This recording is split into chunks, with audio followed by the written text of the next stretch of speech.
വയനാട് തിരുനെല്ലി ക്ഷേത്രത്തിന്റെ നിക്ഷേപം ഹൈക്കോടതി ഉത്തരവുണ്ടായിട്ടും തിരികെ നൽകുന്നില്ല എന്ന ആരോപണവുമായി കോൺഗ്രസും BJPയും. തിരുനെല്ലി സർവീസ് സഹകരണ ബാങ്കിലെ നിക്ഷേപവുമായി ബന്ധപ്പെട്ടാണ് ഈ പ്രതിഷേധം. എന്നാൽ 17 കോടിയിൽ 9 കോടി രൂപയും തിരികെ നൽകിയെന്നും ബാക്കി തുക നൽകാൻ സാവകാശം തേടിയിട്ടുണ്ടെന്നും ബാങ്കിന്റെ വിശദീകരണം. 7 പതിറ്റാണ്ടുകളായി തിരുനെല്ലി ക്ഷേത്രത്തിന്റെ നിക്ഷേപങ്ങളെല്ലാം തിരുനെല്ലി സർവീസ് സഹകരണ ബാങ്കിലാണ്. 2022 17 കോടിയുടെ നിക്ഷേപം ദേശസാൽകൃത ബാങ്കിലേക്ക് മാറ്റണമെന്നാണ് ഹൈക്കോടതി ഉത്തരവിട്ടത്. ഇതനുസരിച്ച് ഘട്ടം ഘട്ടമായി 9 കോടി രൂപ ബാങ്ക് തിരികെ നൽകി. ശേഷിക്കുന്ന 8 കോടി നൽകാത്തതിനെതിരെയാണ് പ്രതിഷേധം. കോടതി ഉത്തരവുണ്ടായിട്ട് പോലും ഈ ബാങ്കുകൾ തിരിച്ചു കൊടുക്കാനുള്ള ഒരു സാഹചര്യം ഉണ്ടായിട്ടില്ല.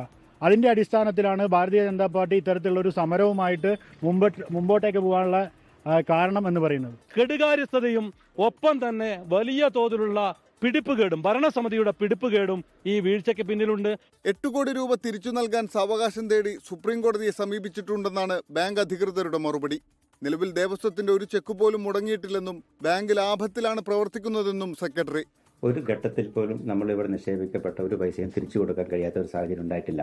ഇന്ന് വയനാട്ടിലെ ഏറ്റവും തലയുയർത്തിപ്പിടിച്ച് നിൽക്കുന്ന ഒരു സ്ഥാപനമായി ഈ സ്ഥാപനം മാറിയത് ഈ നാട്ടിലെ ജനങ്ങൾ അർപ്പിച്ച വിശ്വാസത്തിന്റെ ഭാഗമായിട്ടാണ്. അവർ വിശ്വാസത്തിന് പ്രേരിപ്പിക്കുന്നതൊന്നും ഈ ബാങ്കിന്റെ ഭാഗത്ത് ഉണ്ടാവുകയുമില്ല. അത് ഈ ജനങ്ങൾക്ക് അറിയുകയും ചെയ്യാം. ഈ പ്രചരണങ്ങളെ ഈ ജനങ്ങൾ തള്ളിക്കളയും എന്ന കാര്യത്തിൽ ഒരു സംശയവുമില്ല. നിലവിലെ പ്രതിഷേധങ്ങൾക്ക് കാരണം രാഷ്ട്രീയമാണെന്നാണ് ബാങ്ക് ഭരണസമിതിയുടെ കുറ്റപ്പെടുത്തൽ. 24 വയനാട്. ലോകത്തെവിടെയായാലും ഏത് സമയത്തും 24 വാർത്തകളും ഓഗ്മെന്റഡ് റിയാലിറ്റി പാക്കേജുകളും എക്സ്പ്ലെയിനറുകളും വിശദമായി കാണാൻ ഞങ്ങളുടെ YouTube ചാനൽ നിങ്ങൾക്ക് സബ്സ്ക്രൈബ് ചെയ്യാം.